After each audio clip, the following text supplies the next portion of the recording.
Passerelle citoyenne est née suite à la diffusion du film Demain, film donc de Cyril Dion et Mélanie Laurent qui est sorti en 2016 si je me souviens bien. Voilà, il y a une diffusion au cinéma de Tournon et suite à la projection il y a eu un débat et du coup les personnes se sont dit mais il faut qu'on fasse aussi quelque chose sur notre territoire. Donc de là c'est monté un petit groupe d'une dizaine de personnes, une première réunion, une deuxième, une troisième et c'est comme ça que Passerelle est née. Alors c'était pas Passerelle à l'époque, c'était Acheter Local, acheté pour Hermitage Tournonnet. Et c'est devenu Passerelle il y a un an à peu près. Passerelle, déjà, il y a les 4 thématiques de travail, je pense. Donc la mobilité, donc pour favoriser le vélo en ville, voilà, une meilleure cohabitation vélo-voiture, la démocratie, parce que l'écologie ne va pas sans le côté social, donc c'est donner la parole aux citoyens, que les citoyens s'emparent du problème. Les énergies, c'est essayer de produire de l'énergie propre sur notre territoire et de le redistribuer.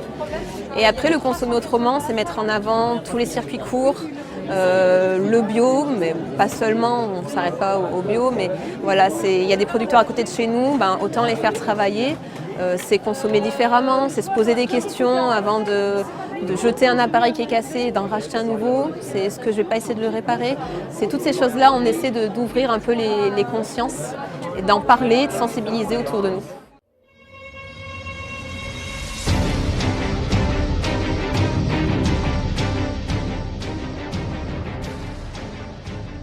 La Vélorution, c'est une manifestation festive à vélo où on va faire un circuit sur tournon éteint, où on va être le plus nombreux possible, on va faire des klaxons, des petits machins comme ça pour qu'on nous voie et pour montrer justement aux élus qu'on est de plus en plus nombreux sur le territoire de tournon éteint à se déplacer d'une manière utilitaire en vélo. C'est-à-dire qu'on ne fait pas du cyclotourisme, c'est vraiment du vélo utilitaire. On va au travail en vélo, on va à l'école en vélo, on va faire nos commerces, on va vers nos commerces en vélo, on va de partout en vélo, sur tournon-éteint, parce que justement notre territoire qui est très plat, s'offre vraiment à cette pratique-là. Donc la Vélorution, c'est vraiment être le plus nombreux possible pour faire ça. Et on va crescendo. D'habitude, on était entre 60, 70, 80 et celle du mois de janvier a rassemblé 100 personnes. Et c'est difficile pour un automobiliste d'accepter d'avoir un vélo sur son territoire, quoi. Il y a donc déjà dans l'éducation au niveau des automobiles et puis il y a aussi dans le fléchage. Le fléchage, quand on arrive, on ne sait pas trop où est-ce qu'il faut qu'on aille pour gagner du temps pour aller d'un point A à un point B par exemple. Donc ce fléchage-là, avec des petits panneaux, suffirait. Et puis des fléchages aussi au sol qui permettraient d'être encore plus visibles. C'est une obligation de l'État de faciliter ces mobilités douces.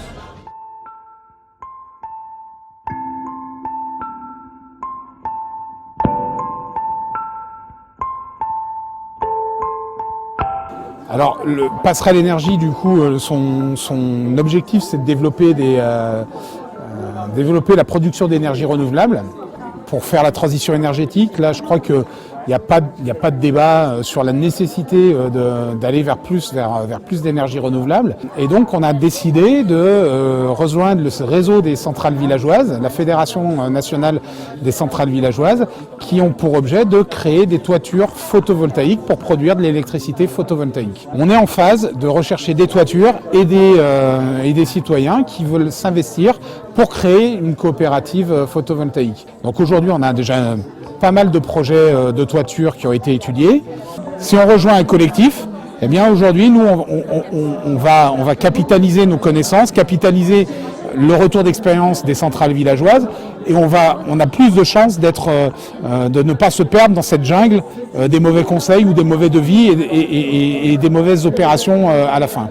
On sera sur un modèle de production et de vente totale de l'énergie produite sur le réseau, ce qui n'empêche pas que physiquement elle sera consommée localement, puisqu'en fait on vient l'injecter dans le réseau de distribution local, et donc les électrons qu'on va produire, eh bien, ils vont aller chez tous les gens qui sont branchés sur ce réseau et qui consomment au moment où on produit.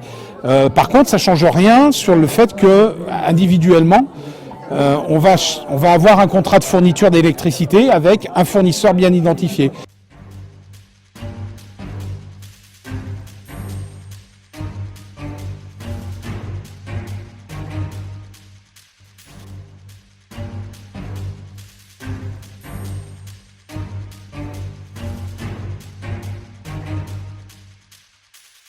Parce que nous travaillons sur les espoirs de la démocratie citoyenne. Il y a une démocratie représentative, les élections, une démocratie participative, qui est de faire en sorte qu'il y ait beaucoup d'expressions possibles, et une troisième, qui est la démocratie directe, celle que nous prônons.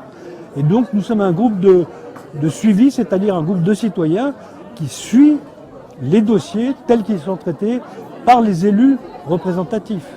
Et on est capable de faire aussi un groupement d'associations qui feront des propositions et de savoir si elles seront prises en compte ou non par les municipalités.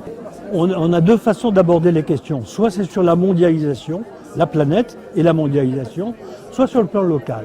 Enfin, il y a des intermédiaires, mais je veux dire que pour nous, ce qui est important, c'est que nous croyons que la démocratie locale a son mot à dire sur l'environnement de la planète à partir de ce qu'elle vit et de ce qu'elle peut faire, elle, sur son territoire. C'est le territoire qui doit être premier et ensuite, on doit tenir compte de ce qui se passe sur la planète, mais ensuite demander aux élus, et c'est leur rôle, d'intervenir sur le plan national, sur le plan européen et donc sur le plan aussi mondial.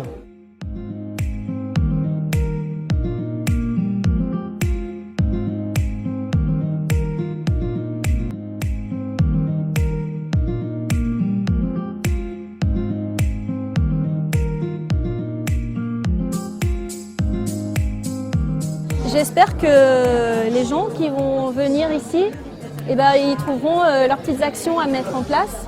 Mais il y a un premier niveau, c'est l'information quand même. On consomme local, il y a l'alimentation, déjà se dire qu'on peut sortir du système industriel entre guillemets et consommer des choses simples, des produits plutôt bruts, revenir à cuisiner.